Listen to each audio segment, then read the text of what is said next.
All right, guys, we're back. Welcome to the live hour.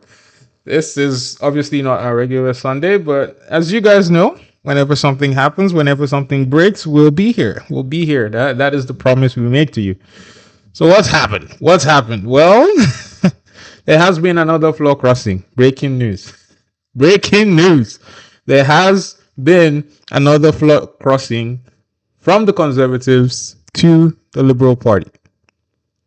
Matt Jeneroux, MP for Edmonton Riverbend, who had earlier indicated that he was resigning altogether, leaving politics, going. No, that he said at the time he wanted to be with his family.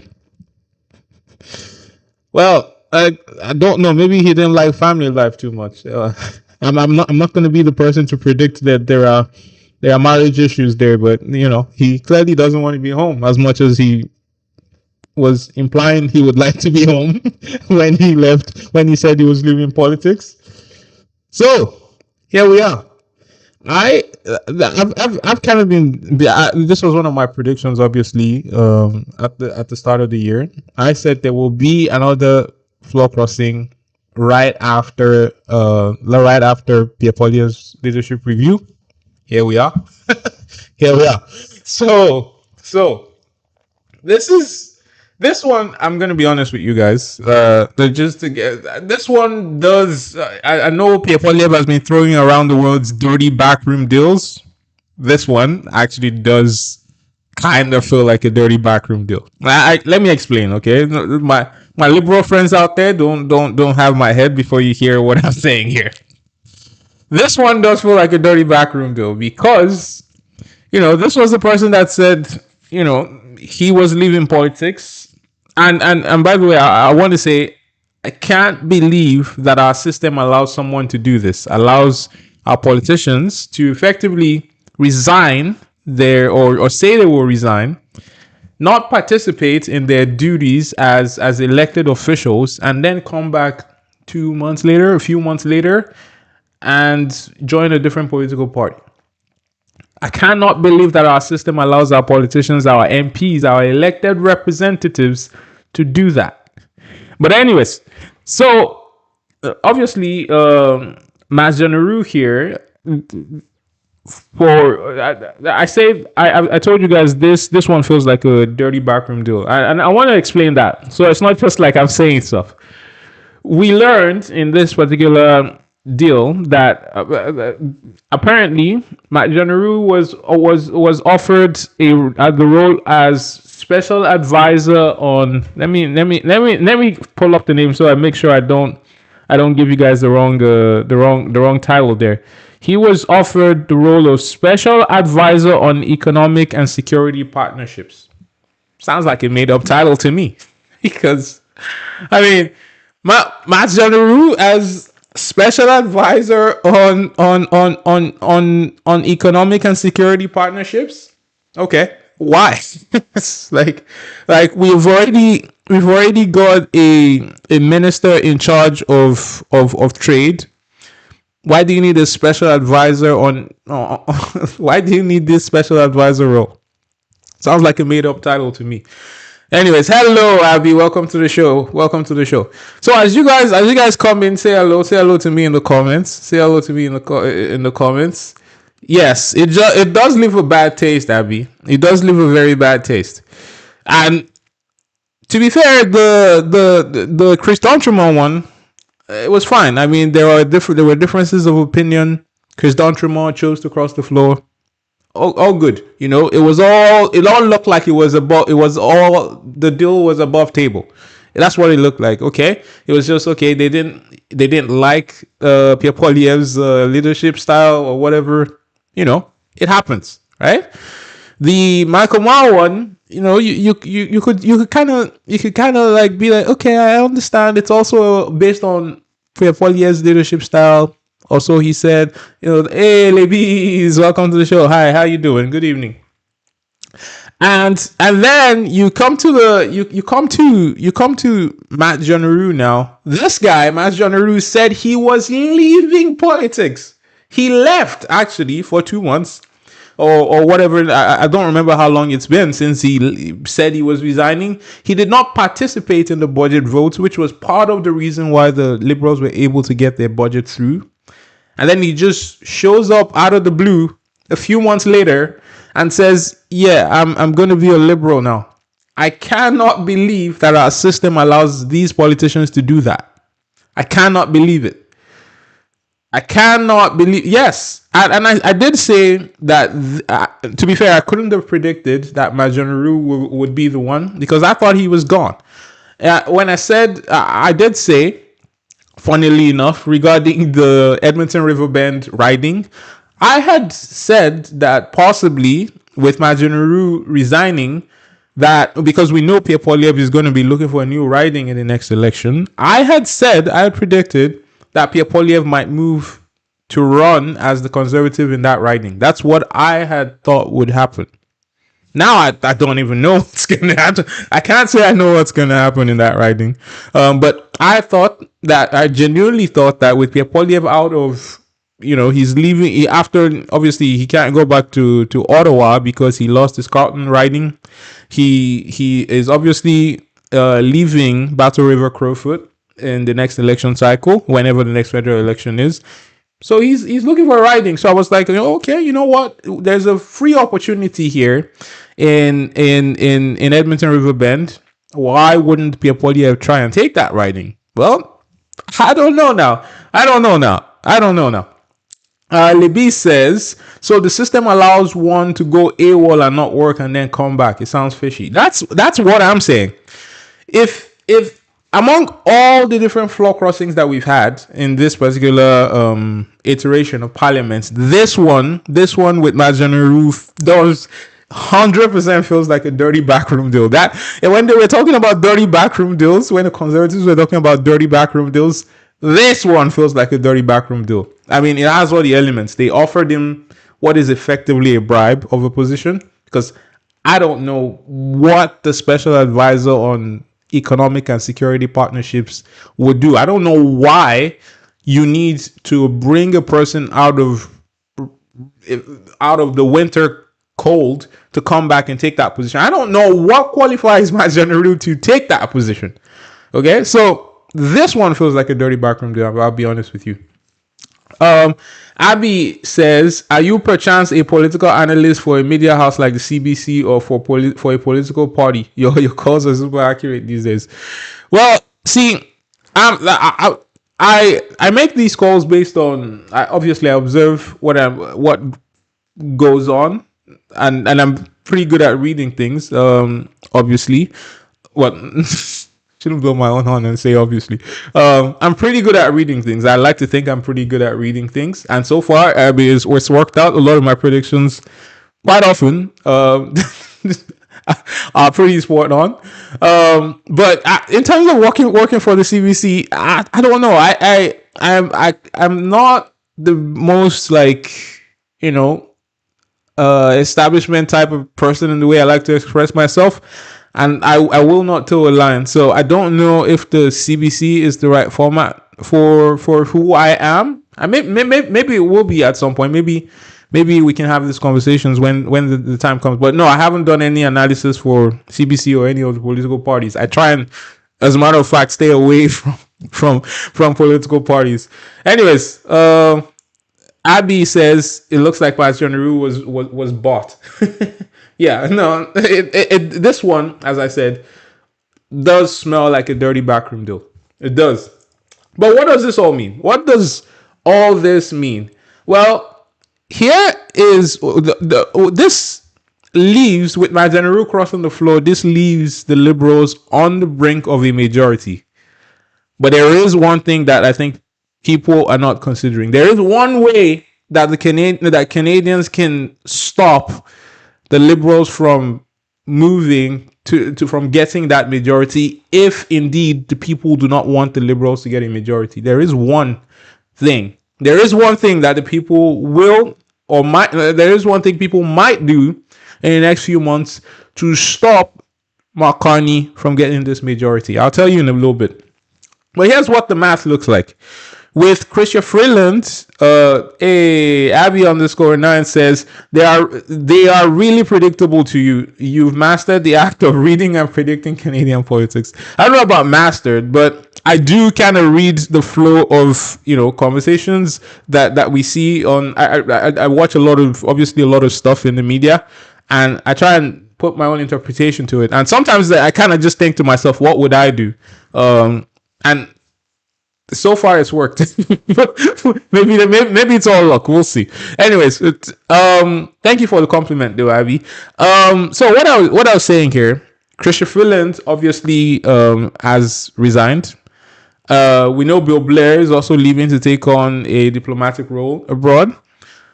Now, obviously, if you've been paying attention to the news, you know that the election in Terrebonne in Quebec has now been overturned. Has now been overturned. Let's say it like that. As now, the election in Terrebonne was overturned because the Liberals actually won that election by one vote, right? In the last federal election, the Liberal candidate won by one vote, and then it turned out that apparently Elections Canada made the whole mistake that led to one person not having their vote counted, and that person actually voted for the Bloc Québécois candidate, who lost to the Liberal candidate by one vote. And so, because the mistake was with Elections Canada, the courts decided to essentially cancel that election, and that election is now due for a by-election call in the next few months. Okay, so that's what happened in Terrebonne, if you've not been paying attention. So that leaves 3 seats that the Liberals have held, or that the Liberals held, now going towards the by-election. Now, the Christian Freeland seat in University Rosedale and Bill Blair's seat are relatively, they're in safe Liberal, they're in Liberal stronghold. So you can expect that the Liberals probably come back with those seats. Now, here is where I say Canadians can still stop McCartney from having a majority if indeed we do not want a majority for the Liberals. We have in Terrebonne, as I said, it's so close between the Bloc and the Liberals, and at the moment it looks like the Liberals are actually losing popularity in Quebec. So that could work in favor of those people who do not want to see a Liberal majority, because Terrebonne might just go to the Bloc Québécois instead. Okay? So that would leave the Liberals, again, short of that majority that they see in this by-election cycle. Okay? So that is how the Liberals may still be kept from this majority that they're looking for. Okay? Now, having said all this, last year I did tell you guys I think that Pierre Poilievre is done. I think that but I also said it seems to be taking the conservatives, my conservative friends, bless their heart, it seems to be taking my conservative friends a long time to come to this conclusion that I think is clear as day, right? Pierre Poilievre is done. This is what I believe. Pierre Poilievre is done. He was done as soon as you started hearing about these floor crossings. He was done then.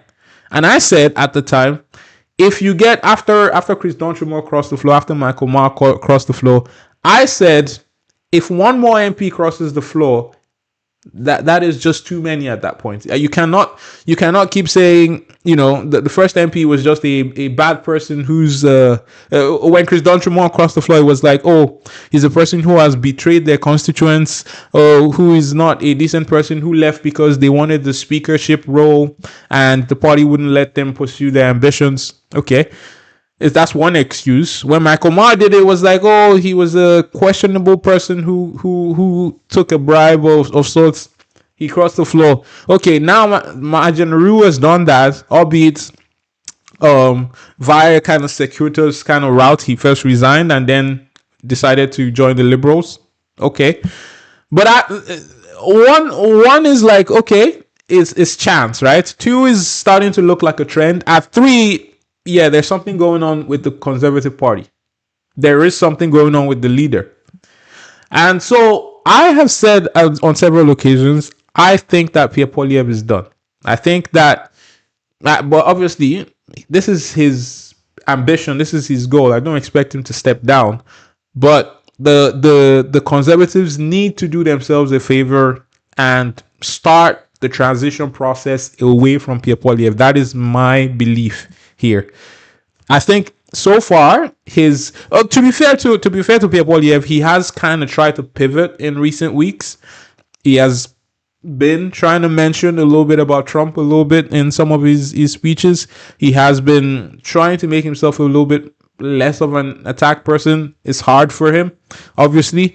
He has been trying to kind of pivot away and become effectively a different person, which is kind of hard to do. But I think this whole plan of lay and pray, I don't think that is going to. I don't think it's getting any better at the moment. There's been too much losing from Pierre Poilievre that I think it is time for the Conservatives to start to look elsewhere. Lebi says, gotta say, well played from Marconi. You really know how the world works. He has played PP and the Conservative Party at every turn. At every turn, the Liberal strategy seems to have bested the Conservatives and Pierre Poilievre. It's under Marconi, of course. Obviously, Pierre Poilievre had the beating of Justin Trudeau because obviously there was time playing against Justin Trudeau. He had been in government for 9 years. There was the economic results under Justin Trudeau going against him. But so far, everything under Marconi seems to be working against Pierre Poilievre. It seems like short of a 50-yard punt, a miracle shot, he isn't ever going to defeat Marconi. Like, just when you think, things are. I mean, when I saw that Terrebonne election was overturned, okay, that keeps the Liberals a little bit away from their majority. Okay, Christopher Freeland resigned, Bill Blair resigned. Okay, things were starting to maybe look like, okay, we can sort of pull the Liberals away from the brink of majority. And now they're right there. They're just right there. And if Pierre Poilievre gives up a majority to the Liberals at this point, a majority that the people did not give them effectively in the last federal election, he needs to step aside. Okay, so that's just what I'm gonna say. I think that Pierre Poilievre is done, and while I've seen this a very long time ago, I hope that my Conservative friends are seeing it now. Now, I'm gonna say this. I have two more predictions that are tied to this a little bit. Obviously, my first prediction of a floor crossing after Pierre Poilievre's leadership review just came to pass. But I also said in my predictions that there will be no federal election this year. Now, if Marconi gets his majority, there is likely not going to be an election this year. So that will put me that's another prediction that might probably happen now. The other prediction I have running on this was, I said, what was the other one? Anyways, we'll do an official review of the predictions, but I've got a few predictions that are riding on this a little bit. Oh, Maple Boy says I stream late. No, so usually during a work day, Maple Boy, during a work day, I try and I stream usually after work hours, which is sometime around 6 after I get back from work. The usual stream is on Sunday, but when something happens, Maple Boy, I try and be live like during the week, but obviously I go to work. So when I get back from work, I try and do it after work. So that's why sometimes I stream. Sometimes I stream at around like 6 p.m. Welcome to the show, though, Maple Boy. Welcome to the show. So just a bit of a recap for Maple Boy here. We've been talking about the latest floor crossing that has now left the Liberals on the brink of a majority. Matt Jeneroux went from, I'm quitting politics because I want to be with my family. Matt Jeneroux went from that to... Matt Jeneroux was gone for 2 months. We forgot about him. He didn't even vote in the budget vote. And now it just materialized out of nowhere today that he is joining the Liberal Party. And I said that of all the floor crossings, the two other floor crossings plus this that we've now had, this one feels like a dirty backroom deal, because obviously we got the announcement that Matt Jeneroux will be taking up a role as special advisor on economic and security partnerships, which, as I said, sounds like a made up title, because I don't know why we need that, but obviously the Carney government has, or McCartney has sweetened the pot for Matt Jeneroux here. This one feels like a dirty backroom deal. Okay, but with all that said, we've also covered today. I said that the people of oh, okay. So Maple Boy says, and there are two more that crossed over. Yes, we talked about Chris D'Entremont and Michael Maher, and recently I was talking about the fact that what that implies for Pierre Poilievre, because you guys might recall I said a little while ago that if after the two floor crossings, that if there was one more, that Pierre Poilievre was done. I think that the Conservatives have to do themselves a favor now and start to work their way away from Pierre Poilievre. I think he is done. This strategy of lay and pray, wait for things to go to shit, is not working. And it does not look like it will ever work with Pierre Poilievre. Okay? So I think they should step away from Pierre Poilievre now. Anyways, so that's the recap. Actually, I should say this for your benefit, Maple Boy, because I know you're a Quebec person. The people of Terrebonne, Quebec, have a chance to deny the Liberals a majority here. So what do you guys think? Do you guys think Terrebonne goes to the Bloc Québécois in the by-election instead of the Liberals? What do you guys think? How do you guys feel about this? Do you think that the Liberals get their majority in this by-election cycle? Because we know, I imagine that No, Maple Boy. There are actually 3 by-elections now. We've got Chrystia Freeland's riding is going up for a by-election. Bill Blair's riding is going up for a by-election. And now as well, Terrebonne in Quebec is also going up in a by-election, because the courts overturned the election that gave the Liberals the win in Terrebonne. That riding is in Quebec. And so that election is the third one that is going that is going in this by-election cycle as well. Now, that Terrebonne riding was a riding that the Liberals won by only 1 vote. So, and right now, obviously, the Liberals are kind of declining in popularity in Quebec. So there is a chance that they lose that riding and fall just shy of the majority that they desire. That is very, very possible. So that's what I'm talking about, Maple Boy. Yeah, so I want to move it on here. So maybe we'll keep today's show a little bit short. But the last thing I wanted to cover for you guys is this. Here's the last thing I wanted to cover for you guys. So this week, I think we finally learned. Obviously, people that have been criticizing Pierre Poilievre for having his MPs on a leash a little bit, But I think this week we learned why Pierre Poilievre maybe has that kind of hold on, or tries to hold his MPs on a leash, because we got an example of what happens when Conservative MPs are not on a leash. Let me tell you about Jamil Giovanni, right? Jamil Giovanni is a Conservative MP. He's known as he apparently went to school with J.D. Vance, the U.S. Vice President, and people imagine that he has some influence that could serve Canada in the White House because of that connection to J.D. Vance. And so a week ago, or maybe going up to 2 weeks ago now, he went off to the White House, to the United States, to, I don't even know what he was doing there, other than a little bit of a photo op. But he went there, all cavalier, trying to say, if the Liberals need him to help, he's got all this influence that can help. And then it surfaced yesterday. He had done an interview with Breitbart News, a conservative media outlet in the United States.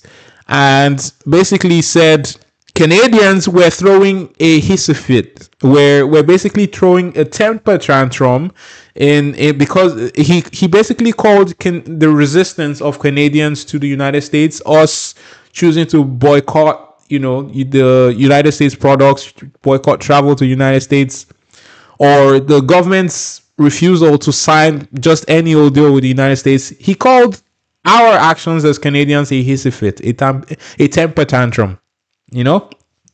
He went as far as saying that Canadians need to grow and mature so that we can make a deal with the president of the United States. Essentially, this guy went to the United States, a Canadian MP, did an interview basically blaming Canadians for what is going on with this trade war with the United States. And what happened? Pierre Poilievre had to come out and say and basically disavow Jamil Giovanni when he gave his press conference yesterday, because he was asked. I think the question was something like, do you believe that Canadians are throwing a hissy fit? Do you believe that this is just a temper tantrum?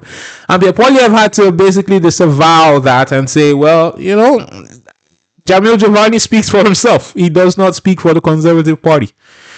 So this kind of points to is this the reason why Pierre Poilievre keeps his MPs on a leash? Is this the reason why? Because you have a rogue MP who has gone gone on a mission that he wasn't sent to the United States, and gave an interview. Basically, I don't know what he was trying to do in that interview. Came back. I don't even know why he went, other than trying to just raise his own profile. Maybe I don't know what he was doing. Right. Anyways, this might be why, because there is a possibility that there are many other loose cannons within that Conservative caucus. Maybe this is why Pierre Poilievre keeps them on a leash. Maybe this is why. Anyways, Abby_9 says Marconi needs to check the people doing floor crossing. What do you mean, Abby? What do you mean check the people doing floor crossing? What do you mean? What does he need to check? Okay, so Abby_9 says, are these people crossing because Pierre Poilievre isn't talking shit or extreme enough? No. From what we know about these people, a lot of them are, obviously the Conservative Party is a big tent, so to speak. The Conservative Party encompasses people that are obviously the extreme right, because we've got the extreme right that are under that tent.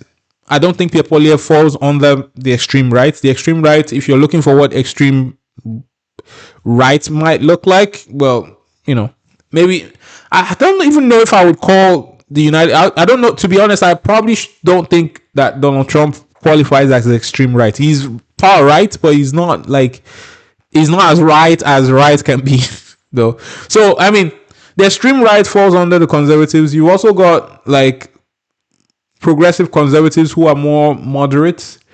And from what we know of these people who have crossed the floor, Chris D'Entremont, Michael Marr, and maybe less so Matt Jeneroux. Matt Jeneroux comes from a riding that is very much very blue, although actually that is wrong actually. Edmonton River Bend, to be fair, is one of the more progressive ridings for Alberta. I say it's one of the more progressive ridings, but for Alberta is one of the more progressive ridings. So these people that have crossed the floor, you would argue, are probably the moderates within the Conservative Party. Those people that are not sold on the far right agenda. So, in terms of, it's not because Pierre Poilievre isn't extreme enough for them. I mean, if they're looking for the extreme, Marconi is not the guy they want the extreme from. Marconi, from all the signs we see so far, is a moderate. Anyways, RB_9 says conservatives have a tendency to talk shit. Case in point, this argument. So Marconi might be taking in some bad fruit.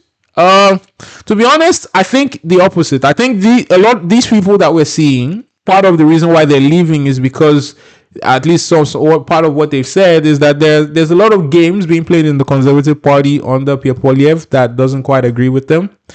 There is a lot of, unnecessary rhetorical gameplay that they cannot subscribe to.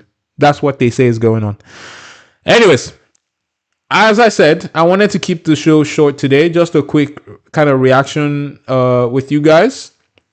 Obviously, a lot of you didn't know I was going to be live today. This was kind of an impromptu show, but sometimes it be like that. You guys I gotta keep you guys on your toes. Sometimes stuff happens and we gotta give our perspective on things. We gotta give our points of views. So I just want to say thank you to you guys that were live. If you are not live with us, give your thoughts in the comments when you watch the video. And let me know what you think here. What do you think?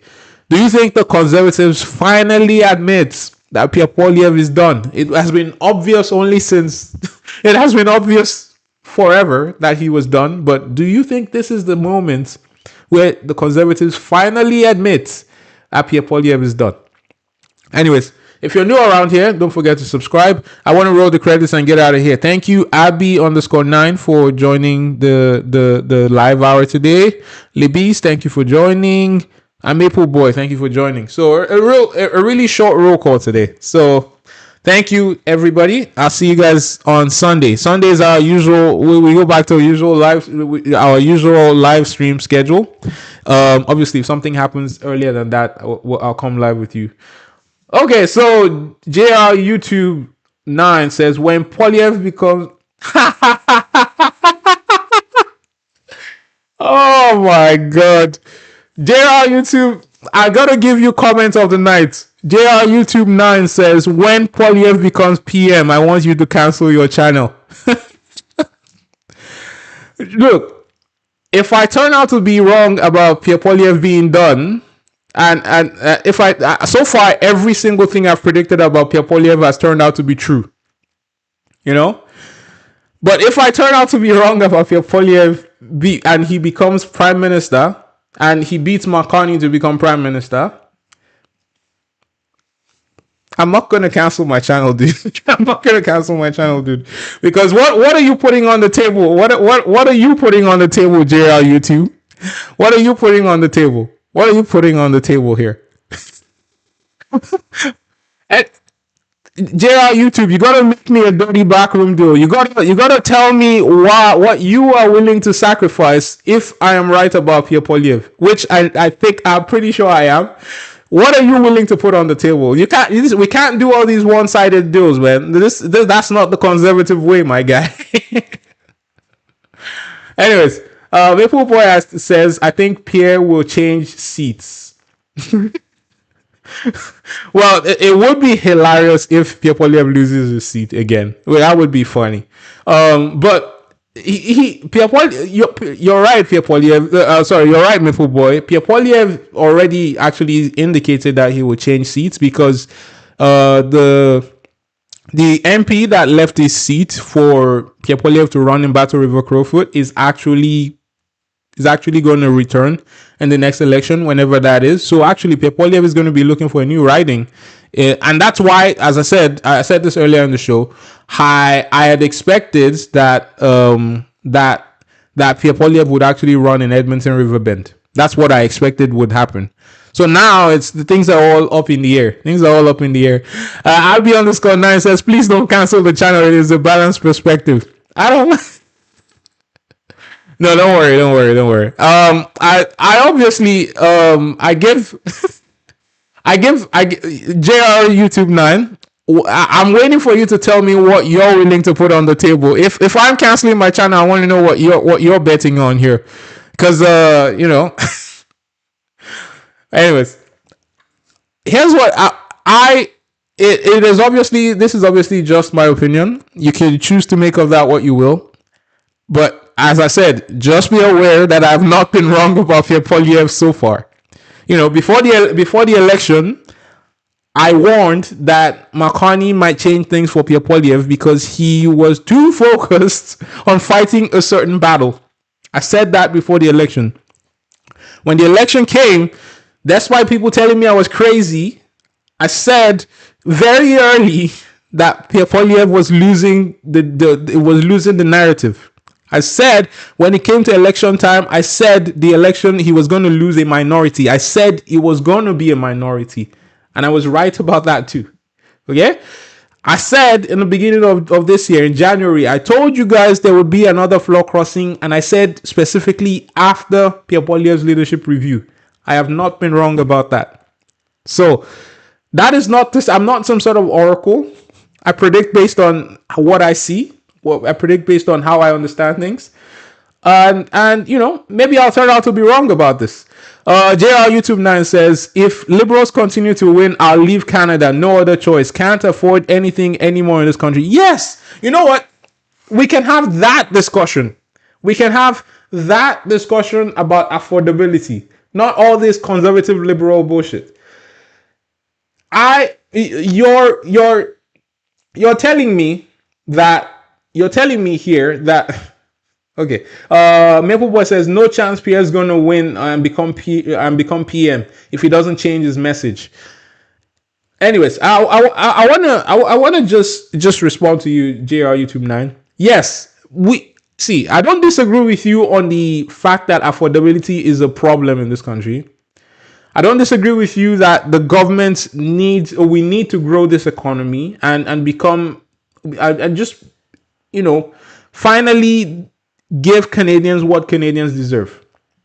We don't disagree on this, okay? And I have said several times, and this was something that maybe you don't. I appreciate you might not watch all the videos, but I said that sometime next year, I would like to see Marconi call a federal election. I would like to see Marconi call a federal election next year. And you know why? That would give people the chance, people like you, JR YouTube, and some other people, it will give us a chance to present a commentary on the performance of Marconi in terms of, are we creating the jobs that we need to be creating? Is life more affordable for Canadians at that point? Okay?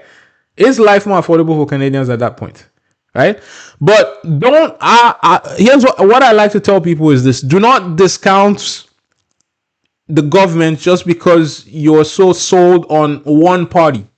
There is, looking at what there is a conservative government in Alberta right now. Would you argue that Alberta actually, I don't know too much about Alberta finances. I haven't looked into it recently.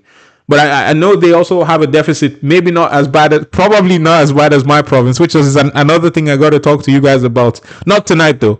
But my province of British Columbia presented a budget, a very diabolical budget in this week. And I can't be more annoyed by what I'm seeing in this budget. But maybe that is a separate video for you guys. But my point is, could you argue that is this a conservative versus liberal argument in terms of making life more affordable for Canadians? If it was just a simple argument of conservatives versus liberals, you can go take the case of the United States as an example.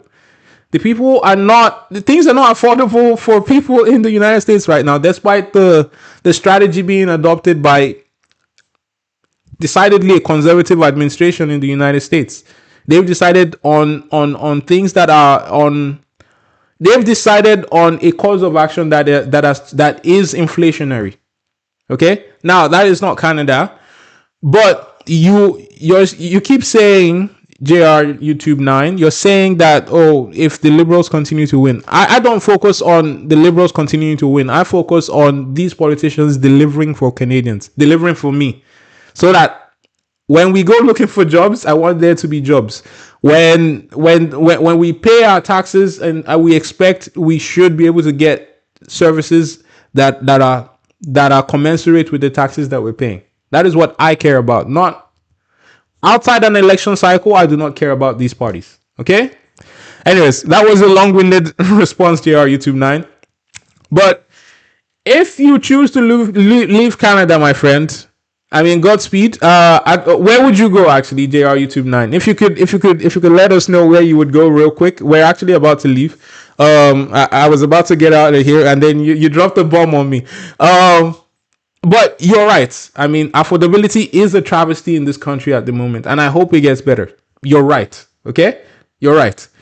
Now, in terms of Pierre Poilievre being the answer to that affordability problem, I don't know. I don't know. I don't know that is true. Yeah, JR YouTube 9 says been following since the last election. I appreciate you, man. I appreciate you. I appreciate you.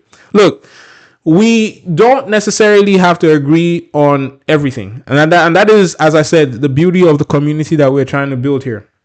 You can have your perspective on whether you think Pierre Poilievre is the best person to be prime minister. I disagree, but that is okay. Okay, that is perfectly fine. Anyways, I want to thank you guys for joining the show tonight. As I said, if you're not live, put your thoughts in the comments. I respond to every comment, irrespective of whatever it is. Okay. Godspeed. Thank you. See you guys next time. Bye.